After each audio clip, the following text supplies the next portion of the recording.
tady máš ten dárek. Není to vůbec zabavený, myslím si, že mě ukážeš. Bude ti to. Já jo, jsi takhle chováš, co je? To chceš nestane. Víc jsem tě o Vánocích i volal.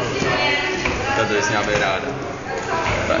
Z Karolíny na mobilu. Co? No a co, když jsem byla suhý?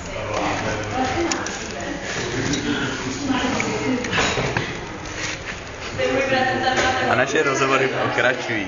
Máme tu dalšího hosta, není to David Šimáně, ale dali jsme Subku, dívku, krásnou Dáju. Dájo, jak jste prožila Vánoce? Dobře. Co jste dostala za dárky? Hodně hezky. Například? Nový notebook. Notebook. Opravdu, budete ho nosit do školy? Ne. Proč? Proto. Proč? Asi by se mi rozbil v tašce. Aha, tak to je smart. Kupte si na ní oba. A co dál jste dostala například? Většinu.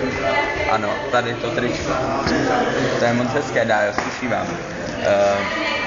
Tady máte od naší televize dárek, tak ho prosím přijměte. Od TV Desolát. Neznáte tuhle slavnou televizi, to jste dostala. No tak vidíte. Tak a vy, taková slavná celebrita, jak jste prožívala Silvestr? Normálně. Opravdu. Opravdu. Nekecáte. Ne. Co jste dělala? To co každý rok. A to je co? Koukala na to. Čistila si zuby. Co? Ne. V kolik jste šla spát? To je moje věc, ne? To je ale dotaz pro diváky TV Desolát, tak prosím zodpovězte tuhle otázku, nebo se za to stydíte? Ne. Přiznejte pravdu. 1 ráno. 1 ráno, tak brzo. No. Měla jste nespavost? Ne. Slavila jste tak dlouho? No. Byla jste s přáteli? Ne. Proč? Nemají vás rádi? Mají. Aha, dobře. Dobře, tak co jste pila na Silvestra? Takže i alkohol. Je vám teprve 15, jak jste si to mohla dovolit? No a co? Od 18 alkohol. Takže kolik jste měla promile? Přiznejte to. Já nevím, kolik jsem měla promile. Vy jste si to radši neměřila, že? Já nemám žádný ten měřítek. Dobře. A je tu další otázka, prozatím poslední.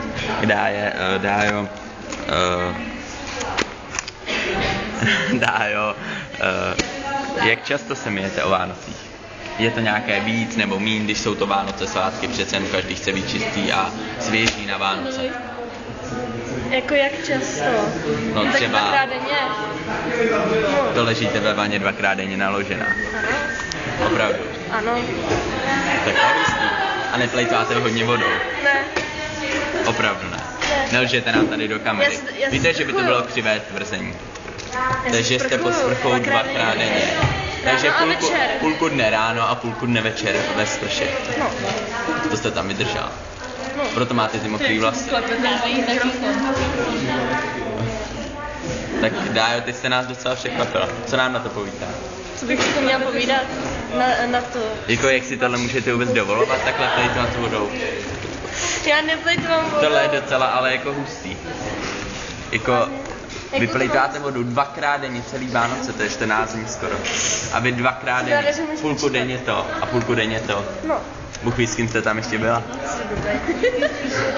Víte, jak vůbec plejtváte vodou prostě a jak škodíte životnímu prostředí? Já neškodím životnímu. Používala jste aspoň šampon přitom? Ano. Opravdu? Ano. A víte, že jste vypouštěla do přírody špatné látky? Já nevěděla, že jsi ekolog. No a co, to nikoho nezajímá, naše televize pracuje pro ekologii. A vy se do toho nemáte co plíst, máte používat správně vodu. A ne takhle ji ničit. Koukejte, co to jde za uhlohydráty. Tak. A dobře, Dájo, my vás necháme, ale jako půjde to k soudu. Poslední otázka. Čistila jste si zuby? Opravdu.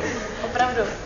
Dobře, ale docela vám smrdí z pusy, ale nechceme to nějak to rozevírat.